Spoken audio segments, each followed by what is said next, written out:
Good evening, I'm Sean Green with sports news, beginning with volleyball. Chargers and Warrens maintain first and third places respectively after being in the winner's row last evening in the women's division of the Goddard Enterprises Senior Volleyball Knockout. Playing at the Willie Gymnasium, Warrens were able to extend their unbeaten run to 3 games after they defeated Carlton in 4 sets. The Chargers, meanwhile, who've played 2 more games than Warrens, moved their record to 4-1 when they easily wiped out Burger King Clapham Toners in 3 sets. CBC's Akim Klinkett reports. Chargers looking to rebound from their defeat earlier this week got going in this one as Kanisha Marshall gets up and gets her spike to land in the middle of the front court.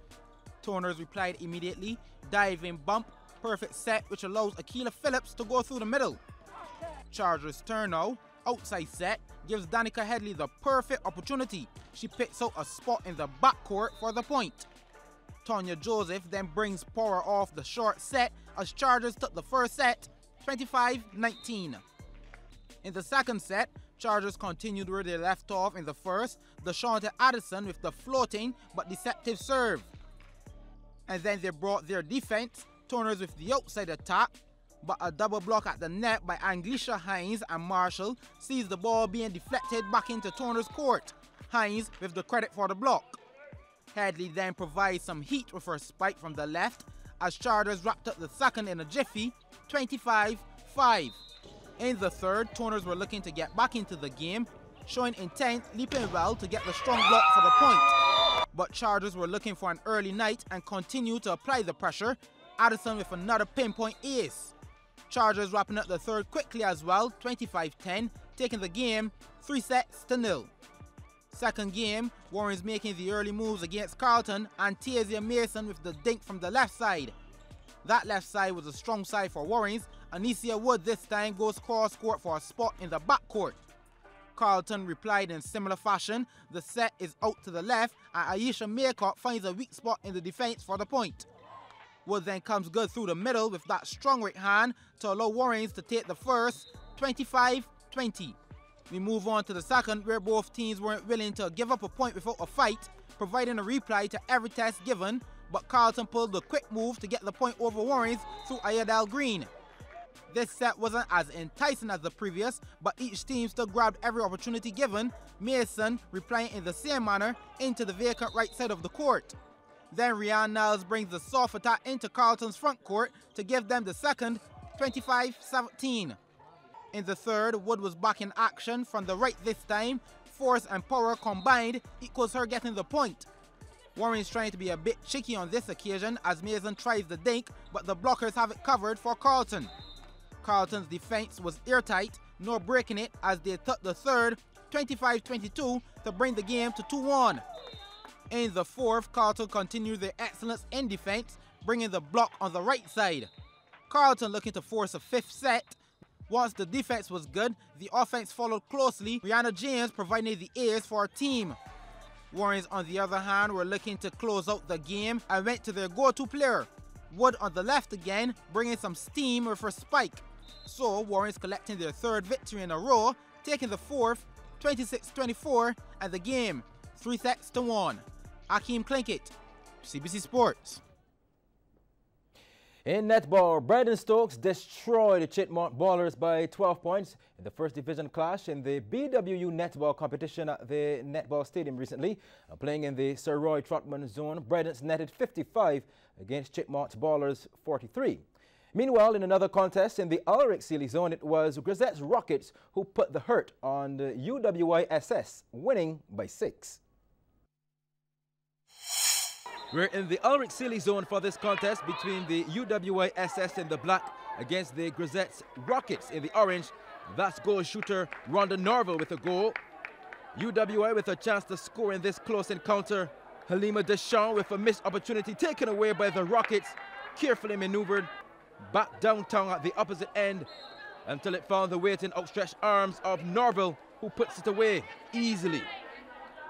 At the other end, the UWI were looking to match them shot for shot.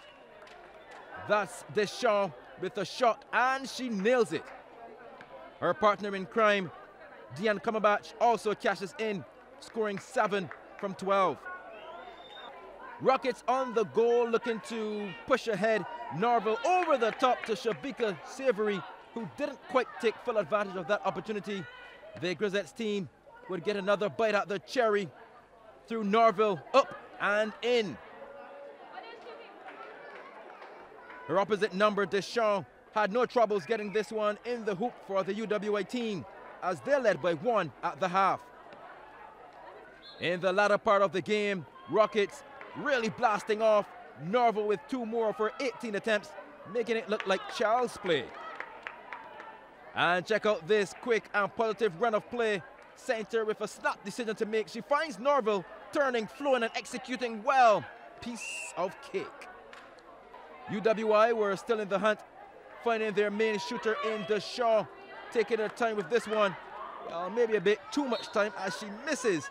But don't you worry, your partner's got your back. UWI center losing the ball from the center pass here. Goal defense feeding Norville early. No one at home in the UED as she and Savory had things all their way with another easy goal.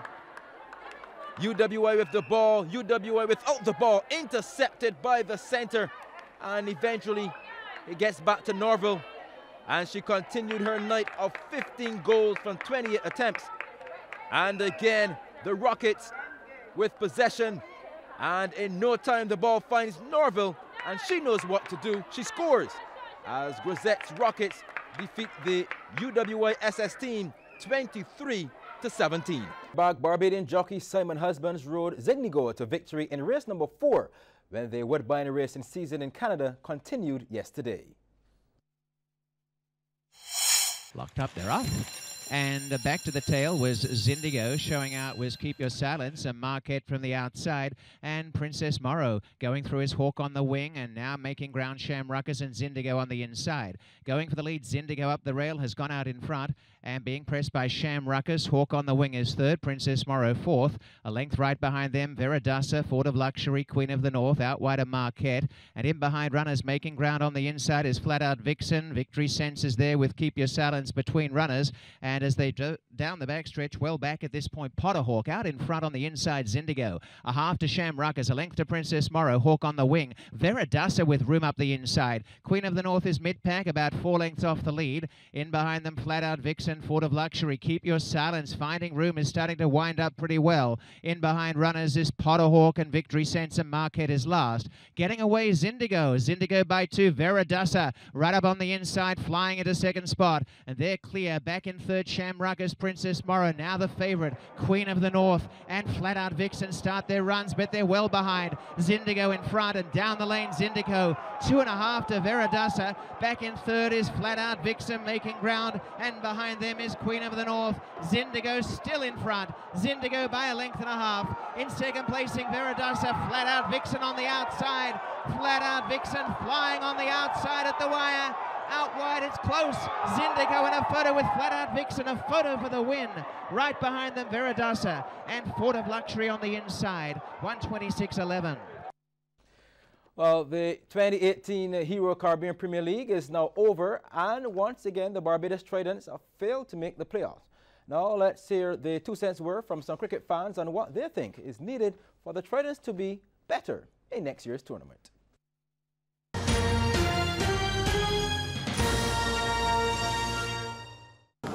I think they do fairly decent, but I have 4 straight losses. That's bad. But more work and focus more harder. We just got to coordinate the team a little better, you know what I mean? Yeah. I find the batsmen weren't as active as they should be. They need to give more account of themselves, the batsmen. The bowling department was okay, but the batsmen need to give a better account of themselves. I think what they can do is to engage a few more of the older fellas, older cricketers as mentors, so that these fellas, when they go to bat, they'll be able to perform. For example, look at Garfield Sobers. He started when he was a little boy in Bay Street playing batting ball with a Clamachari bat and so forth, and he come up to be the world's greatest.